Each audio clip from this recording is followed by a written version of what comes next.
Time, space, reality. It's more than a linear path. It's a prism of endless possibility. A single choice can branch out into infinite realities, creating alternate worlds from the ones you know. Wow, I am the Watcher. Follow me and ponder the question. What if? What's up, guys? Welcome back to Marvel Madness, or Marvel's What If review. My name is Kyle. Thanks for checking out Project Potter, guys. We are not in 1602. We are in, at the time of this recording, 2023. The final days of 2023. This will go up probably in 2024. Appreciate you guys. Go check out the other content. If you haven't seen this before, we are doing every episode of Marvel's What If in review. I'm going to give my thoughts on the episode, favorite character, a weakest character, a score out of 10. This is season 2, episode 8. Let us go. Hulk smash thee. This wasn't my favorite episode, but I really appreciate what they were going for here. I love how they commit to the style. We get serious Thor once again. At the very end, we get Doctor Strange once again. And normally I like to go in order of like the episode, but guys, I'm just going to kind of throw everything out there today. I will say, season 2 of What If has been so much better than I thought it would ever be, that I may not be giving this one the highest score at the end, but I was like, wow, dude, they really have something good here. And I'm starting to think to myself, like, this show could go on for a couple more seasons and just have these fun, like, different storylines with new places and old characters. And now that Mick Wingert is so good as Tony this season, you know, they could maybe look into some replacements, and it will never be the same, but this could be like a fun off series where it's like, oh yeah, we're going to tune in, kind of what I'm doing this year with What If, where it's like, oh yeah, it's cool, drop in 9 episodes, maybe once every couple of years or every Christmas or something. It's a fun holiday watch, and it just is like a reminder of how fun the MCU is, because that's what's doing for me. It's restoring the faith I have in the MCU, and it's like, oh, you know, I don't know if we're ever going to hit that high again, probably not, but there's still a lot to be loved there, and I think a lot of people are tuning in, and I'm sure a lot of people are probably liking this more than they thought they would, like me. And it's a reminder that the MCU is still special, and it's like people are still going to show up for like the Secret Wars, and no matter where the MCU is, dude, all they got to do is throw some big characters. Deadpool 3 is going to be huge next year. This is kind of about the MCU as a whole, but for this one, guys, Medieval Avengers is something we haven't seen before. We, at least in the MCU, we saw Wanda bring in Peggy Carter, and then they're looking for like a forerunner, but they have a lot of fun with this episode. Thought that was hella, I guess, taken, and I guess maybe it was confusing to me because he said like my queen, so I thought it was like a king queen scenario, but then like Thor's sister just gets taken up into this rift, and we find out at the end that this was just Steve Rogers, but the Rogers from Infinity War, which is really cool because he's like, look, I went to go face Thanos and I hit the time stone, and then that like trapped him in the time stone. It was confusing. I hope they might explain it in the finale, but I thought it was a cool connection. It's always cool to see like those iconic MCU moments, like Thanos coming through the portal in the animated form, because I really do like the style. But seeing this medieval version of Peggy Carter and the Watcher's like, dude, I'm just gonna send you back to universe. Like, this world's gonna be destroyed. He's like, worlds are destroyed every day. I've seen millions. And she's like, no, I have to try. And he's like, but what if you get stuck here? What if you can't get back? And she's like, I'm Captain Carter, dude. And I was like, okay, you got me, Haley Atwell. You got me, Peggy Carter.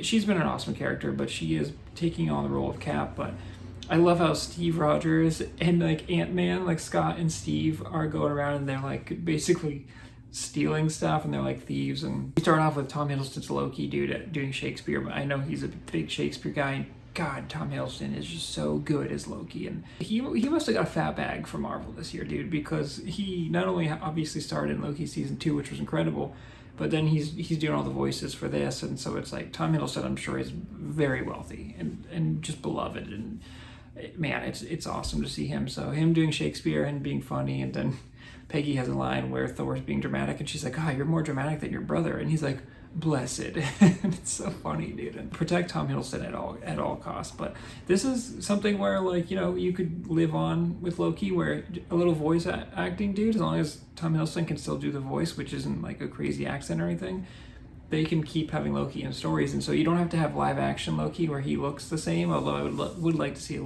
an older Loki at some point. Anyway, I'm kind of rambling. This is a rambling recap, but I am kind of rambling about Loki and the MCU as a whole. Happy Hogan is like this mischievous mustache twirling crusader, so he's the villain. That was funny, and he like hates Tony Stark and all that. And seeing an adult Steve and Scott Lang, and I think Bucky I think was with them too, and them just like basically being like Robin Hood was really funny. Him being attracted to Peggy, and he's like, I lost my Margaret many moons ago, and I was like, okay, but then Peggy is like, oh, the Margaret in this one is dead. She's like, that's great. I mean, it's not great, it's terrible, but Peggy never got to see like an adult buff. This is like basically the Captain America version of Steve Rogers, which is funny because Peggy never got to see that version, so she's like, oh damn, Steve, like that was fun. And even Scott Lang was like, you guys are so cute. But I just like to see the different turns on the characters, and the Happy Hogan was the same one as the when it turns into the Purple Hulk, which I thought was interesting because I'm like, how did you get into this timeline? Was this the same timeline from Avengers Tower? That can't be because this is 1602. Was this an earlier version? I don't know. It gets confusing with the multiversal stuff, but it was a fun little throwback to the earlier episode. And then it was really cool when she goes to see Bruce, and he's like the man in the iron mask. And I don't know why they put a mask on him. If that, like, that must prevent him from turning into Hulk or whatever. But Peggy like baits him into, you know, getting guns or noise fired at him. But it was really cool. She's looking through the window, and it's like the moonlight's coming in, really, really cool. And then he busts out, and she rides on his back, and they go through the moonlight.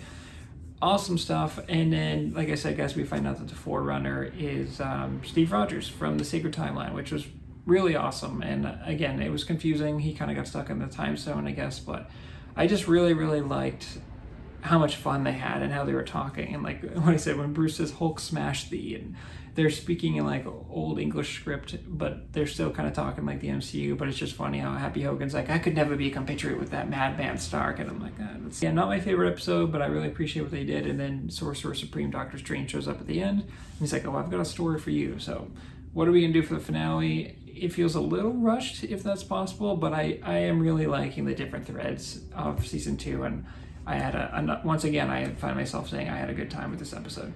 Strongest character for this one, guys, it's actually going to be Thor, and I'm pretty sure this is Chris Hemsworth returning, and Thor was, I didn't really talk about this, Thor was badass in this one, dude. He's like the power of the All-Father, and like he pulls out the sword, and he's got electricity flowing through, and he's a very serious Thor, but not like Thor 1 where it was like, I don't really like this Thor. This was like I'm mad about my sister being abducted and possibly being killed, but I think she just went to another dimension, I'm not really sure. He was just badass and powerful and in charge, and you know, he's even like, the witch brought you here to save me or save everyone, and now you're the enemy. And I love how they're chasing down Peggy, and Thor was just awesome. But Chris Hemsworth, you haven't seen this Thor for a while in the MCU because he's like joking Thor, but this reminded me of like Endgame Thor, where he's like an Infinity War where he's fighting Thanos, and he's got Stormbreaker, and he's like badass. So this was awesome to see.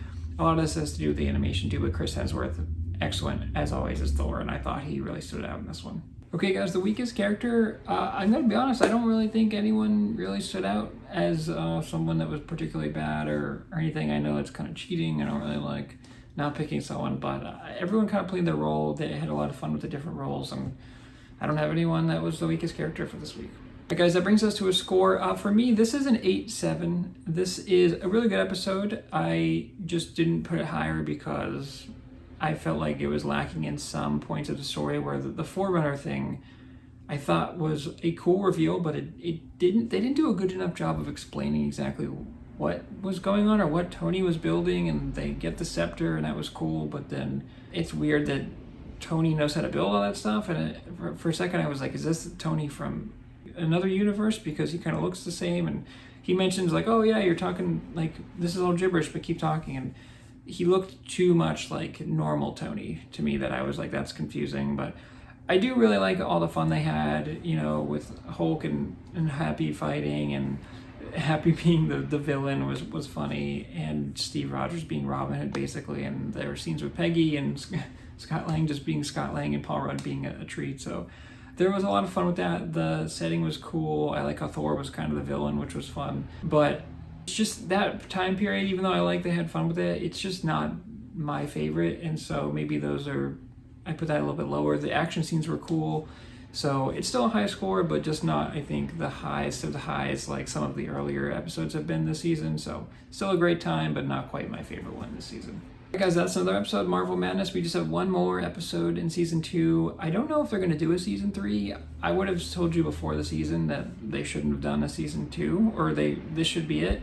But I've been so pleasantly surprised with this season that I'm like, I could see this doing 3, 4, maybe 5 seasons, and I think I'd be okay with it as long as the quality is up. But they're kind of going ham in this season, and they're really going crazy with the action and the moments. So they could either get a lot better, or they're kind of topping out, and it's like, seasons 3 and 4 could be not as good, and then we're gonna go out. This show should have ended kind of like Walking Dead. Walking Dead was good at the beginning and then got really bad, but I still watched every episode. This isn't about The Walking Dead, but another episode, guys, in the books. Appreciate you. We'll be back for the finale. Till next time, guys. Now, what if